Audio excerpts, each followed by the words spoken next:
నమస్కారం. మన ప్రాచీన కాలపు అపారమైన జ్ఞానం నేటి ఆధునిక జీవితానికి ఎలా అన్వయించుకోవచ్చో విశ్లేషించే ఈ ఆసక్తికరమైన వివరణకు స్వాగతం.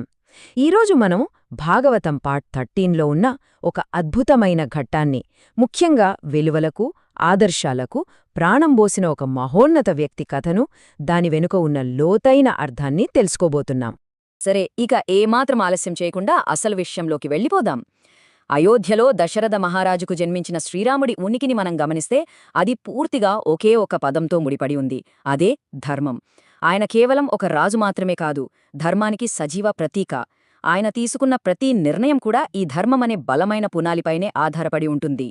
ఒకసారి ఆయన జీవిత ప్రయాణంలోని ప్రధాన ఘట్టాలను వేగంగా చూద్దాం. అయోధ్యలో జననం, ఆ తర్వాత హఠాత్తుగా ఊహించని విధంగా 14 సంవత్సరాల పాటు అరణ్యవాసం, ఆపై సీతమ్మ అపహరణ అనే అత్యంత విషాదఘట్టం, దాన్ని ఎదుర్కొని రావణుడితో చేసిన భీకర యుద్ధం, చివరికి అయోధ్యకు తిరిగి రావడం. నిజంగా ఇదొక అద్భుతమైన మహాకావ్య ప్రయాణం. చరిత్రలో ఆయనను ఎందుకు అంతగా కొలుస్తారో మర్యాద పురుషోత్తముడు అనే ఒక్క పదంలో మనకు స్పష్టమైపోతుంది. అంటే ధర్మాన్ని కాపాడిన మహానుభావులు అని అర్థం. నిజమైన గొప్పతనమనేది అధికారంతోనో ఆస్తులతోనో రాదు కదా, నైతిక విధులకు కట్టుబడి ఉండటం వల్ల మాత్రమే వస్తుందని ఈ బిరుదు మనకు స్పష్టంగా తెలియజేస్తుంది. ఈ కథలో ఆశ్చర్యపరిచే అతి పెద్ద మలుపును ఒక్కసారి ఊహించుకోండి. ఒకవైపు చూస్తే మరుసటి రోజే రాజ్యాభిషేకం జరగాల్సిన అత్యంత ఆనందకరమైన వాతావరణం, మరోవైపు కైకేయి కోరిన వరాల వల్ల హఠాత్తుగా 14 సంవత్సరాల అరణ్యవాసం. ఒకే ఒక క్షణంలో సింహాసనాన్ని వదిలేసి రాముడు, సీత, లక్ష్మణులతో కలిసి అడవికి వెళ్లాల్సిన పరిస్థితి. మానసిక దృఢత్వానికి, భావోద్వేగాల నియంత్రణకు ఇంతకంటే పెద్ద పరీక్ష మరొకటి ఉంటుందా? ఖచ్చితంగా ఉండదు. అడవిలో అత్యంత సామాన్యమైన జీవితం గడుపుతున్న సమయంలో రావణుడు సీతమ్మను అపహరించటం ఈ కథలో అత్యంత ఉత్కంఠభరితమైన ఘట్టం. ఆ తర్వాత సీతను వెతుకుతూ సాగిన ఆ తీవ్రమైన అన్వేషణ, ఆ ఆందోళన మధ్యలోనే హనుమంతుడితో జరిగిన ఆ చారిత్రాత్మక కలయికకి ఉత్ప్రేరకంగా మారింది. అసలు ఈ ఒక్క సంఘటనే మొత్తం కథగతిని పూర్తిగా మార్చేసింది అనడంలో ఎలాంటి సందేహం లేదు. ఇప్పుడు ఇక్కడ నిజంగా ఆసక్తికరమైన విషయమేమిటంటే, అడవిలో అండగా ఎవ్వరూ లేని ఆ తీవ్రమైన ఒంటరితనం నుండి హనుమంతుడు మరియు అపారమైన వానరసేనతో కలిసి ఒక భారీ కూటమిని నిర్మించడం, కష్టకాలంలో ఒక ఉమ్మడి శత్రువును ఎదుర్కోవడానికి ఎంతటి బలమైన బంధాలు ఏర్పడ్డాయో ఇది మనకు అద్భుతంగా చూపిస్తుంది. ఈ సుదీర్ఘమైన పోరాటం చివరికి అత్యంత శక్తివంతమైన ముగింపుకి చేరుకుంది.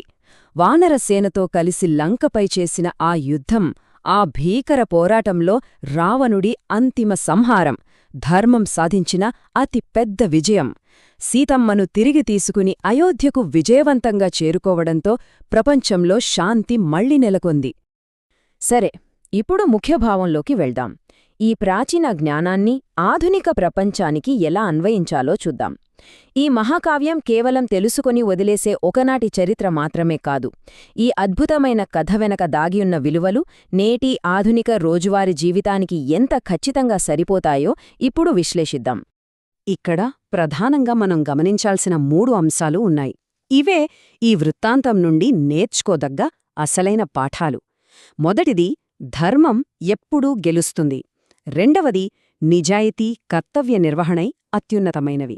మూడవది, ఎంతటి కష్టకాలంలోనైనా సరే సహనం, నమ్మకమే అంతిమ విజయానికి దారితీస్తాయని మూలగ్రంథం చాలా స్పష్టంగా చెప్తోంది.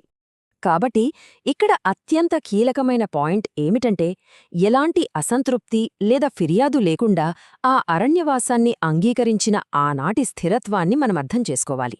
మన ఆధునిక ఉద్యోగంలో లేదా జీవితంలో అనుకోని సమస్యలు, ఆకస్మిక మార్పులు వచ్చినప్పుడు నిరాశ పడకుండా చాలా ప్రశాంతంగా, అంతులేని సహనంతో వాటిని ఎలా ఎదుర్కోవాలో ఇది ఖచ్చితంగా నేర్పుతుంది. మరియు ఇది అద్భుతంగా దేన్ని వివరిస్తుందంటే, చెడుకి ప్రతీకైన రావణుడిపై జరిగిన ఆనాటి పోరాటం ఈనాటి మన దైనందిన పోరాటాలతో సమానమని చెప్పొచ్చు. మనం ఎంతటి వేగవంతమైన ప్రపంచంలో ఉన్నా, పరిస్థితులు ఎంత ప్రతికూలంగా మారినా సరే, మన నైతికతను, నిజాయితీని ఏమాత్రం వదులుకోకుండా సరైన దారిలో నడవాలన్నదే ఇది మనకు బోధిస్తుంది. అసలు శ్రీరాముడు స్వతహాగా ఎంతటి బలవంతుడైనా సరే వానరసేన సహాయం తీసుకున్నాడు. తన మిత్రులపై అపారమైన నమ్మకం ఉంచాడు కదా. ఈనాటి కార్పొరేట్ ప్రపంచంలో అయినా మరే ఇతర ఆధునిక రంగంలో అయినా ఇతరులను నమ్మడం, ఒక అద్భుతమైన జట్టుగా కలిసి పనిచేయడం వల్లే ఎంతటి పెద్ద అడ్డంకులనైనా అవలీలగా అధిగమించవచ్చు అని ఇది ప్రాక్టికల్గా నిరూపిస్తుంది. ఇక ఈ విశ్లేషణను ముగించే ముందు మనమందరం చాలా లోతుగా ఆలోచించాల్సిన ఒక బలమైన ప్రశ్న మిగిలే ఉంది. అదేంటంటే, ఈ ఆధునిక ప్రపంచంలో ధర్మం మరియు సహనం లేకుండా సాధించగలిగే నిజమైన, శాశ్వతమైన విజయం అసలు ఏదైనా ఉందా? ఆలోచించండి. ఈ సూత్రాలు ప్రాచీనమైనవే కావచ్చు, కాని మన ఆధునిక సవాళ్లని ఎదుర్కోవడానికి ఇవి నేటికీ ఏనాటికీ అత్యంత పదునైన సాధనాలే అని మాత్రం ఎప్పటికీ గుర్తుంచుకోండి.